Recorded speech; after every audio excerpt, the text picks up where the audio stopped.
அண்ணன் இன்னைக்கு கூட சொல்லிட்டு இருக்காங்க, அண்ணன் மேல பைத்தியமா இருந்தா கடைசியில தான் தெரிஞ்சு அண்ணனே பைத்தியம் அப்படின்னு. சங்கி என்றால் சாக்கடை என்ற அர்த்தத்தில் இருந்தது தமிழ்நாட்டில்.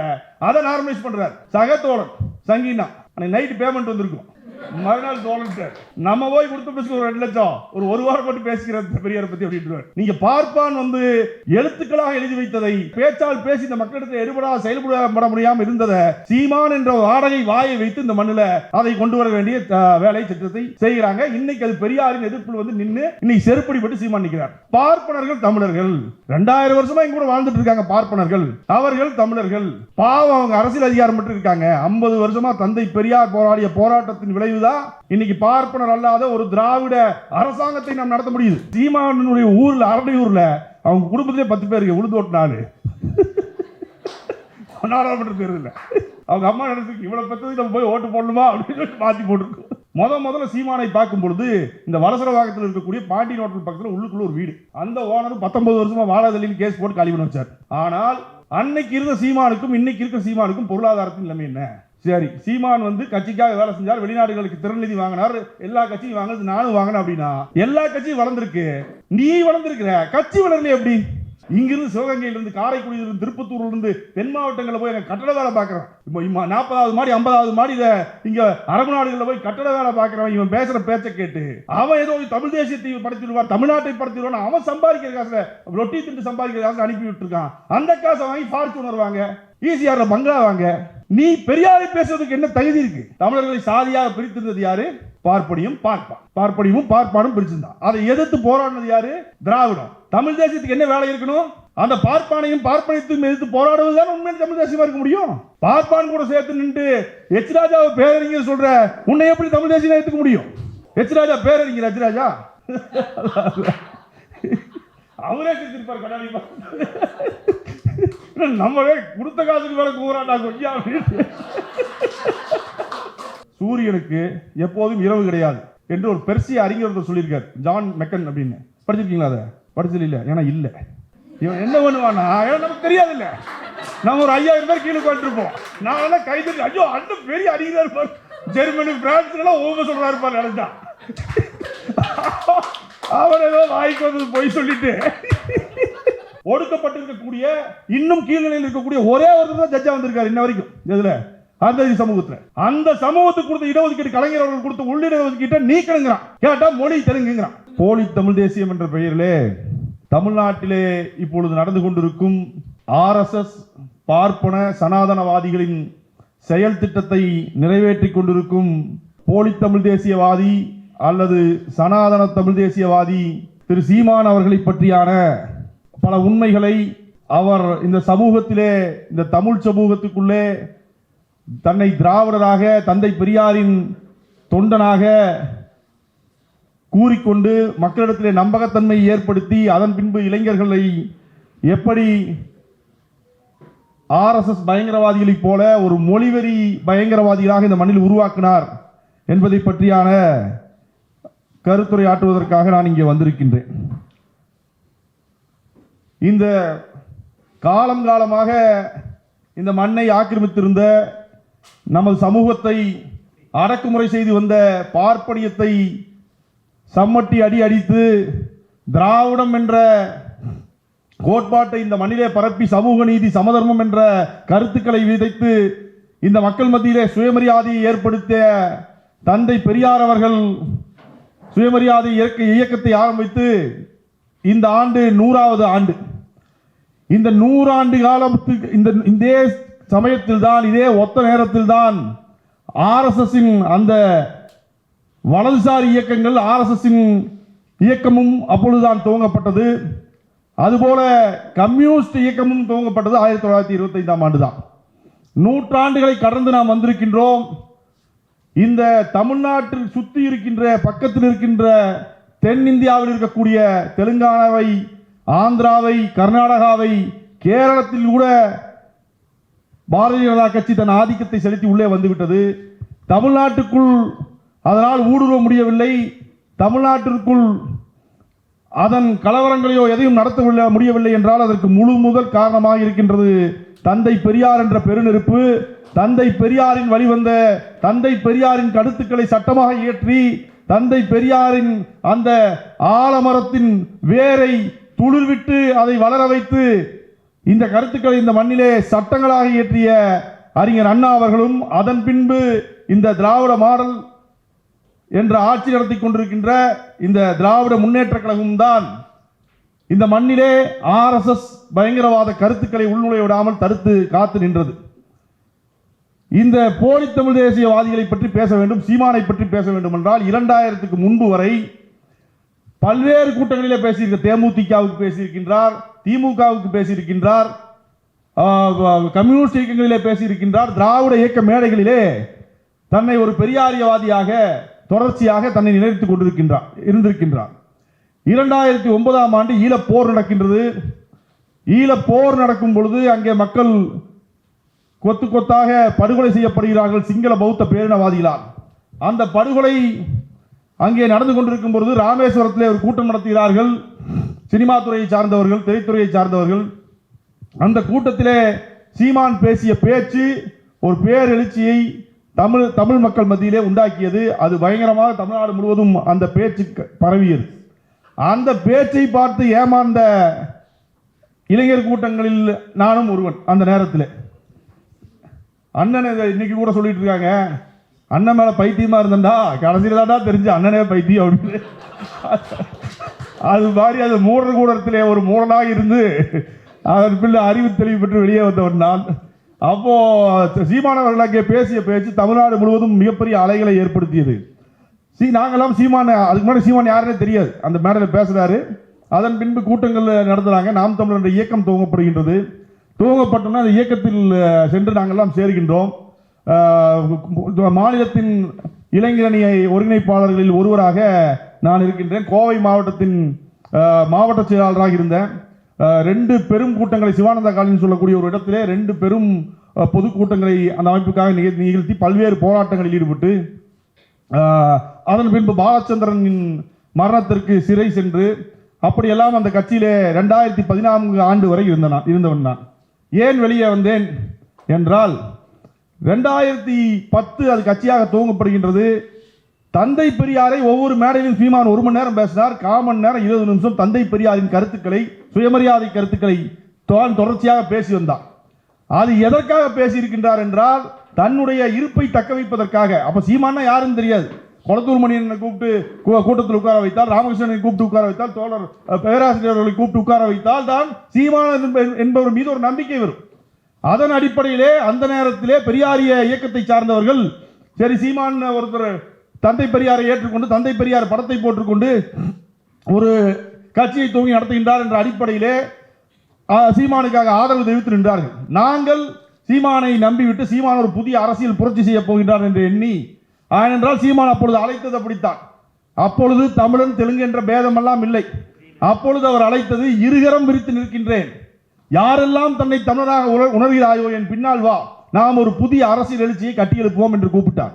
அது அவருக்கான பொருளாதார அரசியல் எழுச்சியை கட்டியெழுப்புறது அப்புறம் தான் நாங்கள் புரிஞ்சுக்கிட்டோம். அப்புறம் என்று கூப்பிட்டோன்னா நாங்கள் மெய் சிலுத்து போய் அண்ணன் பின்னாடி நான் ஒரு 3 ஆண்டுகள் முழு வேலையாகவே அவரோட இருந்தேன்.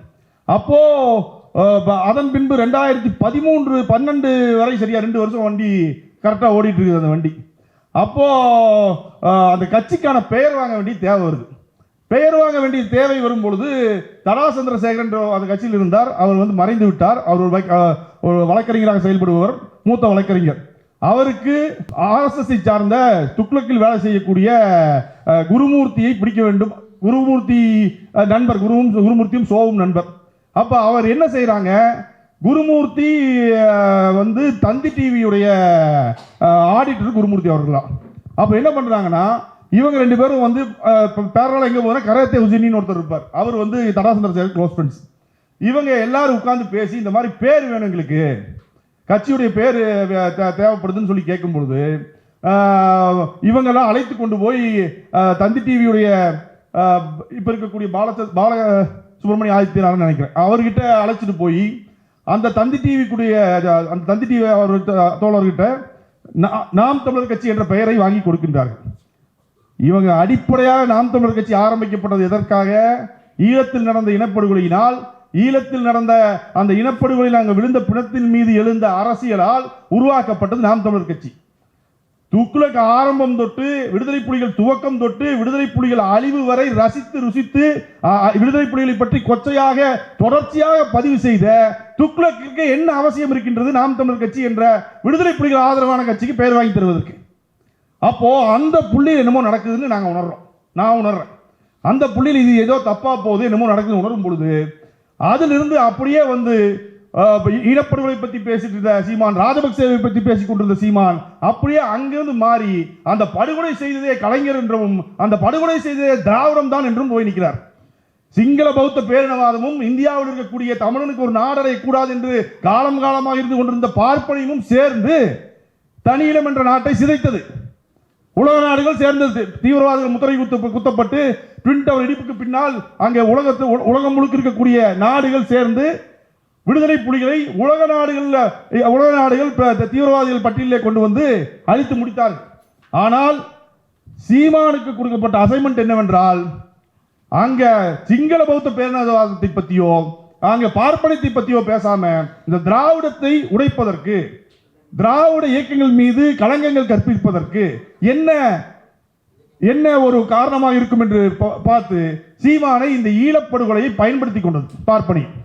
அப்ப சீமான் தொடர்ச்சியாக அங்கிருந்து வந்து திராவிடத்தால் வீழ்ந்தோம் என்று வரார், திருட்டு திராவிடம் வரார், போலி திராவிடம் வரார். அந்த கொள்கைக்கு வந்தாரு. அப்படியே அதிலிருந்து கொஞ்சம் டிரான்ஸ்ஃபார்ம் ஆகி வந்தேரி தேசியத்துக்கு வரார். இருகரம் நிறுத்தி இருக்கின்றேன்னு சொன்ன சீமானுக்கு வந்தேரி தேசியத்துக்கு வர வேண்டிய தேவை என்ன இருக்கு? அப்போ இங்கே ஒற்றுமையாய் 3% பார்ப்பனை தவிர்த்து மீதி மாற்று மொழி பேசுபவர்கள், சிறுபான்மையினர், இஸ்லாமிய மக்கள் அனைவரும் ஒன்று கூடி நின்று திராவிடம் என்ற கருத்தியை தாங்கி பிடித்து சுயமரியாதையோடு இவர்கள் இருக்கிறார்கள். இதை உடைத்தால்தான் இந்த மண்ணில் பாரதிய ஜனதா கால் ஊன்ற முடியும் என்று RSS செயல் திட்டம், பார்ப்பனியத்தின் செயல் திட்டத்தை செயல்படுத்துகின்ற வேலையை சீமான் துவங்குகிறார். வந்தேரி அரசியலுக்கு வரார். வந்தேரி அரசியலுக்கு வந்த பிறகு சீமான் என்ன சொல்றார்? இஸ்லாமியர்கள் மதம் மாற சொல்றார். நீங்க தாய் மதத்துக்கு திரும்புங்க. எப்படி மரச்சக்கு என்னைக்கு போயிருக்கிறோம், அந்த மரச்சக்கு என்னைக்கு போற மாதிரி நீங்க பழமைக்கு வாங்க, தாய் மதத்துக்கு திரும்புங்க அப்படிங்கிறார். அதுக்கப்புறம் என்ன சொல்றாரு? உருது பேசும் இஸ்லாமியன் தமிழர் அல்ல அப்படின்னு கருத்துக்கு வராரு. பார்ப்பனர்கள் தமிழர்கள் 2000 வருஷமா இங்க கூட வாழ்ந்துட்டு இருக்காங்க. பார்ப்பனர்கள் அவர்கள் தமிழர்கள். பாவம், அவங்க அரசியல் அதிகாரம் மட்டும் இருக்காங்க. 50 வருஷமா தந்தை பெரியார் போராடிய போராட்டத்தின் விளைவுதான் இன்னைக்கு பார்ப்பனர் அல்லாத ஒரு திராவிட அரசாங்கத்தை நாம் நடத்த முடியுது. திராவிட பார்ப்பனர் இல்லாத ஒரு ஆட்சி அவையை நம்ம நடத்த முடியுது. அந்த பார்ப்பனர் பாவமா இவரு ராஜராஜ சோழன் பரம்பரை மாதிரி கோட்டை கட்டி வாழ்ற மாதிரி பார்ப்பனர் பாவங்கிறார். அப்போ இந்த மண்ணில் சுயமரியாதை அளிக்கக்கூடிய, மக்களை ஜாதியாக பிரிக்கக்கூடிய, வர்ணாசிரம தர்மத்தின்படி நடக்கக்கூடிய 97% மக்களுக்குள் சாதி ரீதியான பிரிவினை ஊட்டி அவர்களுக்குள் போராட்ட முரண்களை ஏற்படுத்தக்கூடிய இந்த பார்ப்பனியம் பாவம், பார்ப்பனியன் அப்பாவி என்ற கருத்துக்கு சீமான் வந்து தெரிஞ்சிருச்சு. இது பார்ப்பனியனுடைய அழுக்கு மூட்டை அந்த சீமான் சொல்லி நமக்கு தெரிஞ்சிருச்சு. அதற்கு பிறகு வந்தவர் என்ன பண்றாரு? நேரடியாக தொடர்ச்சியான தாக்குதலை எடுத்துட்டு வர்றாரு. அப்புறம் ஒடுக்கப்பட்ட மக்களின் மீதான தாக்குதல் நடத்துறார். இடஒதுக்கீட்டின் மீதான தாக்குதல் நடத்துறார். பேசும்பொழுது எல்லாருக்கும் எல்லாம் இருக்குது, எதுக்கு இடஒதுக்கீடு கேட்கிறார். சீமானுக்கு இருக்குது. ஈழத்தில் விழுந்த பிணத்தை வைத்து வெளிநாடுகளில் பிச்சை எடுத்திருக்க, உனக்கு கார் இருக்கு, வீடு இருக்கு, பங்களா இருக்கு. இங்க காலையில் 5 மணிக்கு கையில சீமானை பிடிச்சிட்டு கூட்டுற அந்த துப்புரவு தொழிலாளிக்கு என்ன இருக்குது? அப்ப எல்லாத்துக்கும் எல்லாருக்கும் பொதுவான கருத்தை சொல்லி இடஒதுக்கீடு வேண்டாம் என்று அதை மக்கள் மத்தியில் நார்மலைஸ் பண்ற வேலை செய்யறார். நீங்க பார்ப்பான் வந்து எழுத்துக்களாக எழுதி வைத்ததை தன்னால் பேச்சால் பேசி இந்த மக்களிடத்தில் எடுபடாத செயல்பட முடியாமல் இருந்ததை சீமான் என்ற வாடகை வாயை வைத்து இந்த மண்ணில் அதை கொண்டு வர வேண்டிய வேலை திட்டத்தை செய்கிறாங்க. இன்னைக்கு அது பெரியாரின் எதிர்ப்பில் வந்து நின்று இன்னைக்கு செருப்படிப்பட்டு சீமான் நிற்கிறார். இன்னைக்கு சீமான் பேசுகின்ற கருத்து இந்த 14 வருஷமா மக்கள் எடுபட்டு இருந்துச்சுன்னா, தந்தை பெரியாரை எதிர்த்து பேசியது 14 வருஷமா எடுபட்டு இருந்துச்சுன்னா, 14 வருஷமா சீமான் திட்டிக் கொண்டு களங்கம் ஏற்படுத்துகின்ற குற்றச்சாட்டு வைக்கின்ற திமுகவும் சீமான் தான் 2 பேர் தான் நிற்கிறாங்க. அப்ப சீமானை மக்கள் ஏற்றுக்கொண்டிருந்தால் ஒரு 40,000-50,000 ஓட்டு வாங்கிக்கணும்ல. டெபாசிட் இல்ல, ஒரு கவுன்சில் சீமானுடைய ஊர்ல, அரடி ஊர்ல அவங்க குடும்பத்திலே 10 பேருக்கு உளுந்து ஓட்டு 4 நாடாளுமன்ற தேர்தல் இல்லை. அவங்க அம்மா நினைச்சு இவ்வளவு பெற்றதுக்கு நம்ம போய் ஓட்டு போடணுமா அப்படின்னு மாத்தி போட்டிருக்கோம். இப்படி இது சமூகத்தில் இது போன்ற ஒரு கீழ்த்தரமான வேலைகளில் பிரிவினை வேலைகளில் தொடர்ச்சியாக ஈடுபடுறார். இன்னொன்று பேரலாம் அந்த பொருளாதாரத்துக்கு வருவோம். முதல்ல சீமானை பார்க்கும் பொழுது இந்த வலசரவாகத்தில் இருக்கக்கூடிய பாண்டி ஹோட்டல் பக்கத்தில் உள்ளுக்குள்ள ஒரு வீடு, அந்த ஓனர் 19 வருஷமா வாழாதலின்னு கேஸ் போட்டு காலி பண்ண வச்சார். ஆனால் அன்னைக்கு இருந்த சீமானுக்கும் இன்னைக்கு இருக்கிற சீமானுக்கும் பொருளாதாரத்தின் நிலைமை என்ன? சரி, சீமான் வந்து கட்சிக்காக வேலை செஞ்சார், வெளிநாடுகளுக்கு திறநிதி வாங்கினார், எல்லா கட்சியும் வாங்கினது நானும் வாங்கினேன் அப்படின்னா எல்லா கட்சியும் வளர்ந்துருக்கு, நீ வளர்ந்துருக்கிற கட்சி வளரல எப்படி? உன்னுடைய பொருளாதாரம் வளர்ந்துருக்குது. அங்க இங்கிருந்து சிவகங்கையிலிருந்து காரைக்குடியிலிருந்து திருப்பத்தூர்லேருந்து தென் மாவட்டங்களில் போய் கட்டட வேலை பார்க்குறேன். இப்போ 40வது மாடி 50வது மாடியில் இங்கே அரபு நாடுகளில் போய் கட்டட வேலை பார்க்குறவன் இவன் பேசுகிற பேச்சை கேட்டு அவன் ஏதோ தமிழ் தேசியத்தை படுத்திடுவார், தமிழ்நாட்டை படுத்திடுவான், அவன் சம்பாதிக்கிற காசுல ரொட்டி திண்டு சம்பாதிக்கிற காசு அனுப்பி விட்டுருக்கான். அந்த காசை வாங்கி ஃபார்ச்சூனர் வாங்க, ஈசிஆர்ல பங்களா வாங்க. நீ பெரியாரை பேசுறதுக்கு என்ன தகுதி இருக்கு? என்ன தகுதி இருக்கு? 90 வயதிலே 94 வயதிலே மூத்திரச்சட்டை பிடித்துக் கொண்டு இந்த சூத்திரப்படத்தை நீக்க வேண்டும், ஐயோ உங்களை எல்லாம் கோயிலுக்குள்ள கொண்டு போய் விடாம சாகரனே அப்படின்னு அந்த கிழவன் 94 வயதில் இந்த மக்களை பத்தி, இந்த மண்ணை பத்தி, இந்த சமூகத்தை பத்தி நேசித்து நின்ற அந்த பெருங்கிழவனை பத்தி பேசுறதுக்கு உனக்கு என்ன தகுதி இருக்குன்னு வேணும்ல? சீமானுக்கு என்ன தகுதி இருக்கு? அடிப்படை நேர்மை இருக்கணும்ல. சிங்களனை ஏத்துக்கலாம், நீங்க இந்த இனப்படுகொலை பண்ண சிங்களனை ஏத்துக்கலாம். அவன் தன் இனத்துக்கு நின்று எதிரினத்துக்கு போர் செஞ்சிருக்கான். ஆனா நீ உன் இனத்தில் நின்று இந்த இனம் பாதிக்கப்பட்டதை பார்த்த, இந்த இனத்தில் செத்ததை பார்த்த, இந்த இனத்தில் ரத்தம் தெரித்து விழுந்த அந்த உடல்களை பார்த்த பிறகு அதன் மீது எவன் இந்த கொலையை பண்ணானோ அவன் கூட சேர்ந்து நின்று, அந்த பார்ப்பனியத்தை கூட சேர்ந்து நின்று தமிழ்நாட்டில் இருக்கக்கூடிய சுயமரியாதை சமூக நீதியை உடைப்பதற்கான வேலையை நீ செய்கிறீனா? 50 வருஷமாக 2000 வருஷமா அடிமையாக கிடந்து 50 ஆண்டுகளில் நாம் பெற்றிருக்கக்கூடிய இடஒதுக்கீட்டை, கல்வியை, அதுக்கு முன்னாடி 50 வருஷத்துக்கு முன்னாடி எப்படி இருந்துச்சு? சுயமரியாதை இயக்கத்துக்கு முன்னாடி எந்த அரசாங்க வேலையில் தமிழன் இருந்தான்? எந்த அரசாங்க வேலையில் இருந்தான்? இதையெல்லாம் நமக்கு ஈட்டி கொடுத்தது யாரு? கல்வி கொடுத்தது யாரு? இந்த கல்வி கல்லூரிகளை கட்டி கொடுத்தது எந்த இயக்கம்? அந்த திராவிட இயக்கம் போலி திராவிடமாம். நாம் கல்வி கற்க கூடாது, காதில் ஈயத்த காட்சி ஊத்து, நீ டாக்டர் படிக்கணும்னா சமஸ்கிருதம் படிக்கணும்னு சட்டம் வச்சிருந்த பார்ப்பனியும் பாவம் சமமா பார்க்கும். பார்ப்பனி சங்கி என்றால் சாக்கடை என்ற அர்த்தத்தில் இருந்தது தமிழ்நாட்டில், அதை நார்மலைஸ் பண்றார். சகத்தோழன் சங்கினா நைட்டு பேமெண்ட் வந்திருக்கும், மறுநாள் தோழன் நம்ம போய் கொடுத்த பேசுக்கு ஒரு 2 லட்சம் ஒரு வாரம் போட்டு பேசிக்கிற பெரியாரை பத்தி அப்படின்ட்டு அந்த மாதிரி ஒரு ஆள். அப்போ இந்த வேலையை செய்கின்ற இந்த சீமானை எதிர்த்து நிற்க வேண்டிய தேவை நமக்கு இருக்கு. வழிவந்த இந்த போலி தமிழ் தேசியம், இதுதான் போலி தமிழ் தேசியம். தமிழ் தேசியம்னா என்ன? தமிழர்களுக்கு இடையூறு செஞ்சது யாரு? தமிழர்களுடைய கல்வி அறிவை பறித்து வைத்திருந்தது யாரு? தமிழர்களுடைய வாழ்வாதாரத்தை கேள்விக்குறியாக்கி இருந்தது யாரு? தமிழர்களை சாதியாக பிரித்திருந்தது யாரு? பார்ப்பனியும் பார்ப்பான். பார்ப்பனியும் பார்ப்பானும் பிரிச்சிருந்தான். அதை எதிர்த்து போராடினது யாரு? திராவிடம். தமிழ் தேசியத்துக்கு என்ன வேலை இருக்கணும்? அந்த பார்ப்பானையும் பார்ப்பனியத்தையும் எதிர்த்து போராடுவதுதான் உண்மையான தமிழ் தேசியமா இருக்க முடியும். பார்ப்பான் கூட சேர்த்து நின்று எச் ராஜாவை பேரறிஞர் சொல்ற உன்னை எப்படி தமிழ் தேசியம் எடுத்துக்க முடியும்? எச் ராஜா பேரறிஞர், எச் ராஜா அவரே செஞ்சிருப்பார் கண்ணாடி. நம்மளே கொடுத்த காசுக்கு மேல கூறாண்டா கொஞ்சம்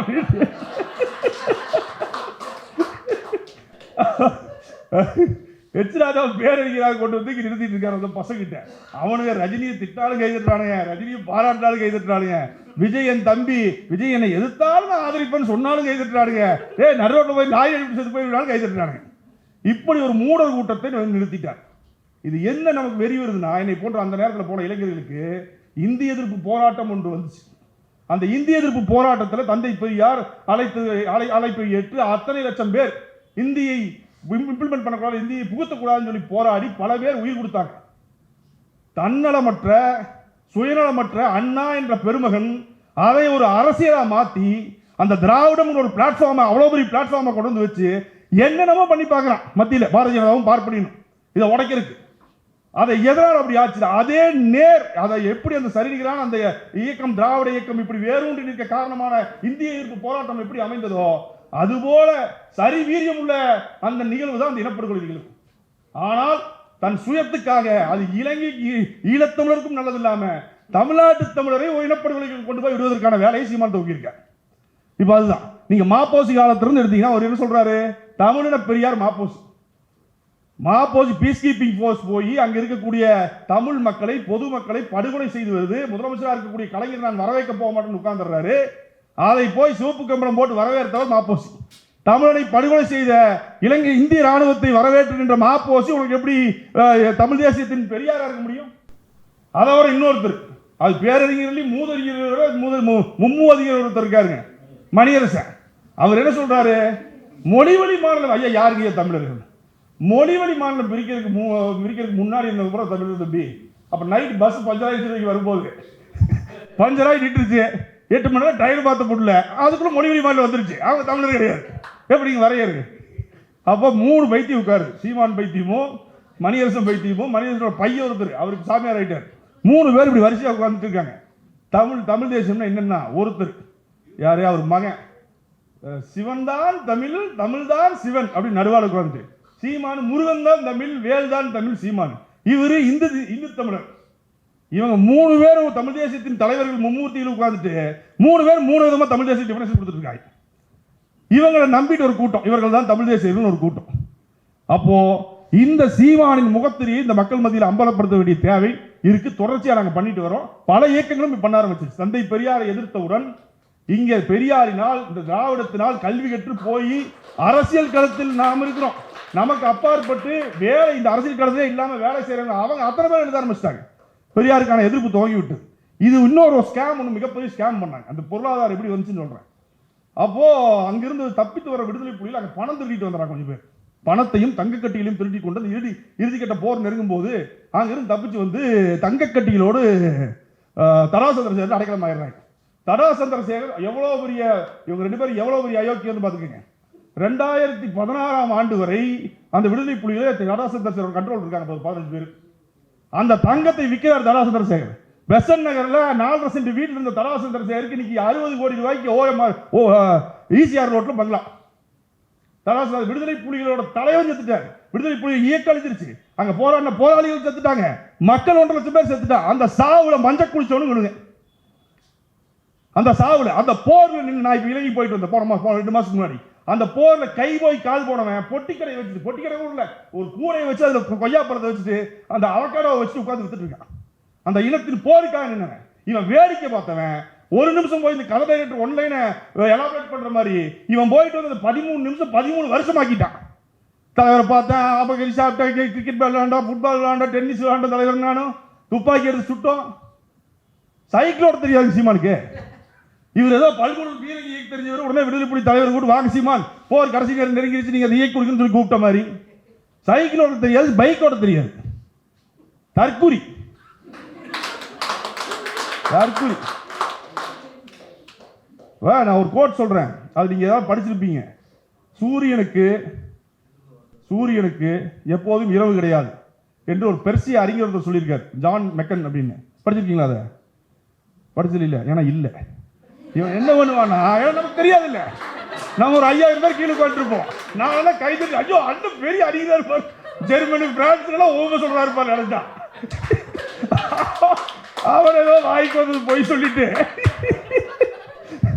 நாங்க அண்ணன் பயங்கரமான அறிஞர் அண்ணன் அப்படின்னு சொல்லி நாங்க நினைச்சிட்டு நாங்கெல்லாம் பைத்திய தெரியாம வந்துட்டேன். 10 வருஷம் ஆச்சு. இன்னும் கூட சொல்ற பைத்திய தெரியாம இருக்காரு. அப்ப அந்த தங்க கட்டிகளை எடுத்து அந்த தங்க கட்டிகளை வித்துறாங்க.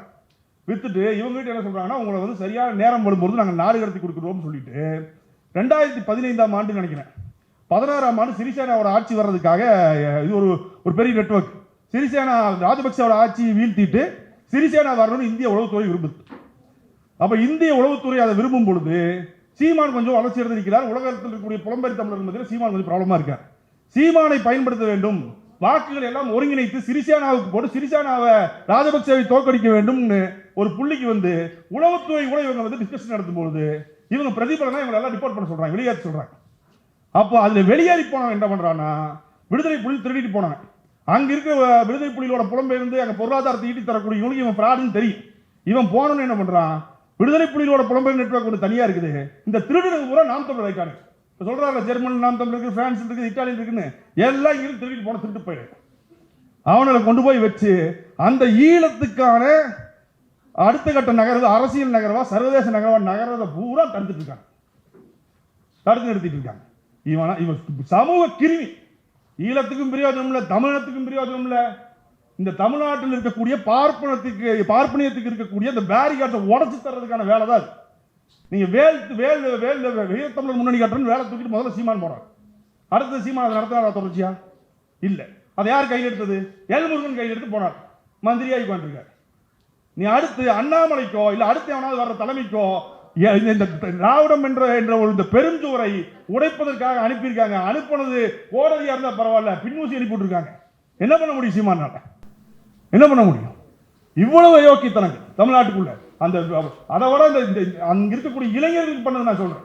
2013 பிரபாகரனுடைய மகன் 5 குண்டு சுடப்பட்டு அந்த பாடி வெளியே வருது. அந்த படத்தை வெளியே காட்டுறாங்க. அவருடைய உடலை கொதிச்சு போய் நாங்கள் என்ன பண்றோம், நாங்கள் ஒரு 38 பேர் அங்கிருந்து கிளம்பி நேராக போய் போஸ்ட் ஆஃபீஸ், மத்திய அரசு போஸ்ட் ஆஃபீஸ் முற்றுகிட்டு தள்ளுமுள்ளாகி போலீஸ் கூட சண்டையாகி எங்களை கொண்டு போய் உள்ளுக்குள்ள ரிமாண்டு கிடைக்கிறது எங்களை வந்து வண்டியில் உட்கார வச்சிருக்காங்க 2013.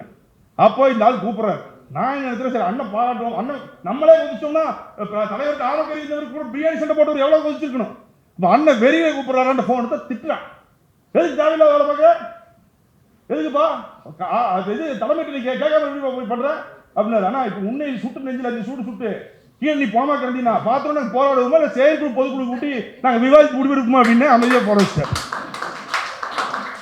அமைதியா போன விஷயம்.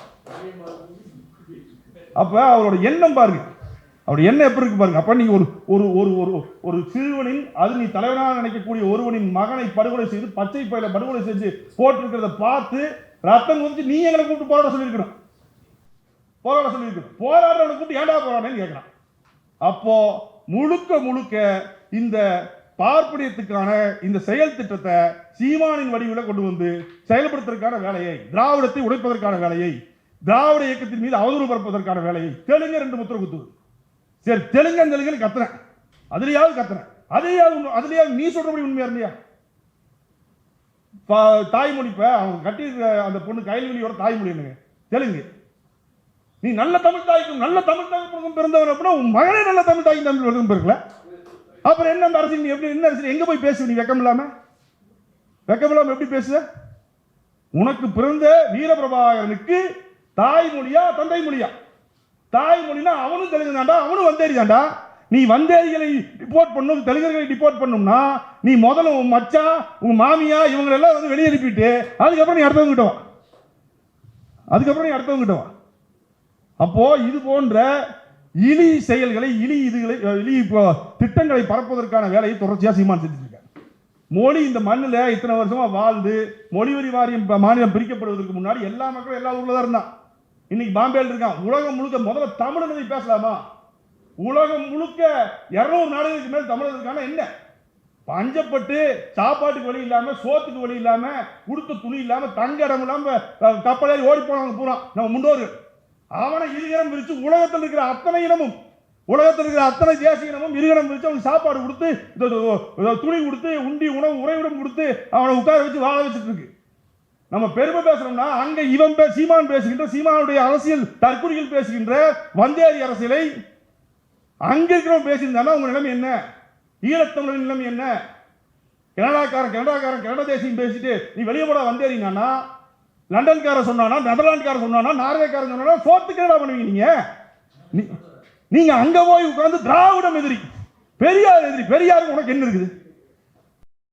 ஒருத்தர் அது தேசியம் வேற, நம்ம 2 பேரும் ஒரு தேசியம் இல்ல. நீ ஈழத்தமிழ் தேசியம், நாங்க தமிழ்நாடு தேசியம். ஓ சரியா? தமிழ் மொழி என்ற அடிப்படையிலே பிரபாகரன் என்ற ஒருவர் தனிநாட்டை கட்டுவதற்காக அங்க அடக்குமுறை வருது. அங்க பார்ப்பனியம் போன்ற பௌத்த பேதவாதம் இருக்கு. அந்த அடக்குமுறை வரும்பொழுது, அந்த மக்கள் படுகொலை செய்யப்படும் பொழுது கொதிச்சு எழுந்து இங்கிருந்து ஆதரவு தெரிவித்தது தந்தை பெரியாரின் கூட்டம். இங்கிருந்த பார்ப்பனிய அடக்குமுறைக்கு எதிராக நின்ற கூட்டம். அந்த கூட்டம் தான் ஆதரவு தெரிவிச்சு, அந்த கூட்டம் தான் கூட நின்றாங்க. விடுதலை புலிகள் அழிவு வரைக்கும் கூட நின்றாங்க. எந்த தமிழ் தேசிய வரி போனா மனிதனுக்கு என்ன பங்கு இருக்குல்ல? விடுதலை புலிகள் என்ன பண்ணி கொடுத்தாரு? என்ன பண்ணி கொடுத்த விடுதலை புலிகளுக்கு? அங்க மக்கள் போராடினாங்க, அங்க இருக்கக்கூடிய விடுதலை புலிகள் போராடினாங்க, போரில் தோல்வி அடைந்தாங்க, படுகொலை செய்யப்பட்டார்கள் போர்ல. அப்போ இங்க இந்த திராவிட இயக்கங்கள் தான் அவங்களுக்கு ஆதரவாக இருந்துச்சு. ஆரம்பம் தொட்டு கடைசி வரை பிரபாகரன் எழுதியிருக்கின்றார். பிரபாகரன் முந்தான ஒரு தோழர் ஒருத்தர் தொலைக்காட்சி நிகழ்ச்சியில் காமிச்சிருந்தார். தலைவர் பிரபாகரன் எழுதிய ஒரு புத்தகத்திலே தந்தை பெரியாரும் அவருடைய தோழர்களின் போராட்டமும் தான் என்னை உத்வேகப்படுத்துன்னு எழுதியிருக்கார். பிரபாகரன் எழுதியிருக்கார். நீ பிரபாகரனை ஏத்துக்க மாட்ட, பொட்டமான மயிரும்ப, நீ யாரு முதல்ல? யாரு முதல்ல? உனக்கு என்ன இங்க அரசியல் தேவை இருக்கு இந்த மண்ணில்? என்ன அரசியல் தேவை இருக்குன்னு வேணும்ல? அப்போ இந்த திராவிட இயக்கங்களை வீழ்த்துவதற்கான ஒற்றை புள்ளியில பாரதிய ஜனதாவும் சீமானும் இப்ப இணைஞ்சு வந்துட்டாங்க. இனி சீமானுக்கு அரசியல் இல்லை. ஏன்னா சீமானுடைய எண்டு பெரியார் தான். சீமான் வந்து ஒவ்வொரு திட்டமாக கொண்டு வந்து நிறுத்துறது. சீமானுடைய எண்டு பெரியார். பெரியார் நீ தொட்டே முடிஞ்சு, உன்னோட அரசியல் முடிஞ்சு, உன்னோட அரசியல் காலி. உன்னை மிச்சமீதி இருக்கின்ற உன் மானத்தையும் மிச்சமீதி இருக்கின்ற உன் செயல் திட்டத்தையும் உன்னுடைய கீழ்த்தரமான வேலைகளையும் கொண்டு போய் மக்கள் மத்தியில் அம்பலப்படுத்துகின்ற வேலையை தொடர்ச்சியாக நாங்கள் செய்வோம். உண்மை உரைக்கும், மூளையுள்ளது உண்மை உரைக்கும். இந்த மண்ணில் இருக்கக்கூடிய இத்தனை லட்சம் பேர் இத்தனை நீ பேசியும் உனக்கு வாக்களிக்கீங்கன்னா எல்லாரும் சுயமரியாதை, பெரியார் சொன்ன சுயமரியாதையை, பெரியார் சொன்ன பகுத்தறிவை வச்சு சிந்திச்சிருக்காங்க. அந்த சிந்தித்ததன் காரணமாக தான் உன்னால் வளர முடியல. என்ன பண்ணி அப்போ இந்த வேலைகளை, இந்த செயல் திட்டத்தை முறியடிக்க வேண்டிய தேவை நமக்கு இருக்கின்றது. அதை விட முக்கியம் என்னன்னு பாத்துக்க, இந்த பாரதிய ஜனதா என்றும் நச்சுக்கிருமி அவனுடைய பாசிசம், மதவாத பாசிசமும் சீமான் என்னும் சாதிவாத தமிழ் தேசியம் ஒன்று சேர்ந்து இருந்துச்சுன்னா தமிழ்நாடு 20 ஆண்டுகள் மணிப்பூராகும். நம்முடைய இளைஞர்கள், நம்முடைய பிள்ளைகள், நம்முடைய வருங்கால குழந்தைகளின் வாழ்க்கை கேள்விக்குறியாது. இவன் மொழி வழியா இவன் வந்து இந்த மண்ணுக்குள்ள பிரிவினை ஏற்படுத்துவான், மொழி வழியா தீவிரவாதத்தை கொண்டு வருவான், அவன் மத வழியா தீவிரவாதத்தை கொண்டு வருவான். இந்த மண்ணில் சிறுபான்மை மக்களுக்கும் கிறிஸ்தவர்களுக்கும் இஸ்லாமியருக்கும் ஒடுக்கப்பட்ட மக்களுக்கும் எதிராக நிற்பான். இவன் சாதி தமிழ் பேசியம்னா இவன் பறையர் தமிழ் தேசியமா அருந்ததி தமிழ் தேசியமா பேச மாட்டான்.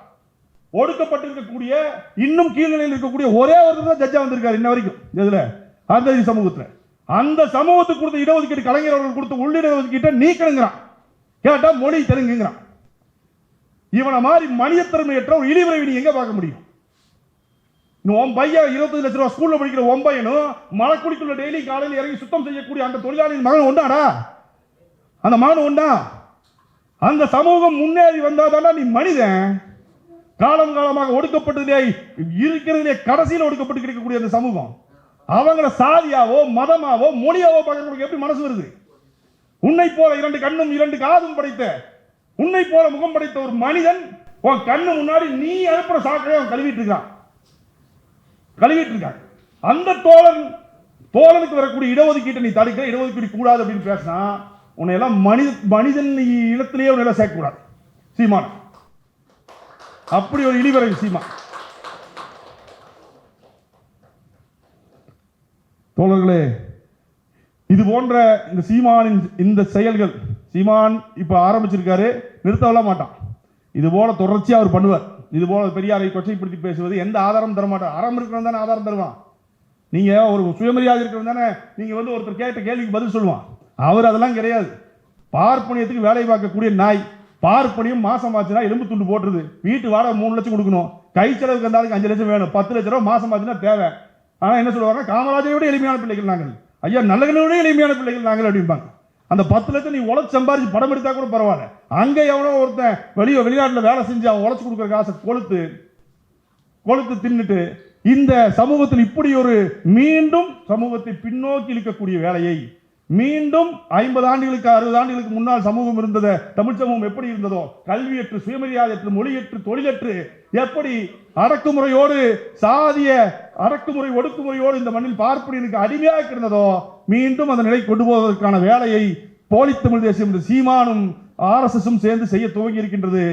அன்றைக்கு 1925 எப்படி பெரியார் இயக்கம் இருந்ததோ 2025 அதே பெரியார் இயக்கம் மீண்டும் நாம் எழ வேண்டிய தேவை இருக்கின்றது.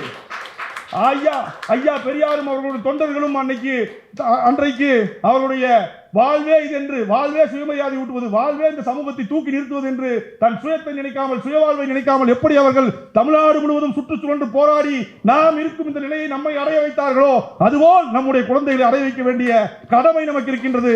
தொடர்ச்சியாக தந்தை பெரியாரின் புகழை பரப்புவோம், தந்தை பெரியார் சொல்லிய சுயமரியாதை கருத்தை பரப்புவோம், சீமான் போன்ற இழிபிறவி ஈனப்பிரிவுகளுக்கு செருப்படி கொடுப்போம் என்று கூறிக்கொண்டு விடைபெறுகிறேன். நன்றி, வணக்கம்.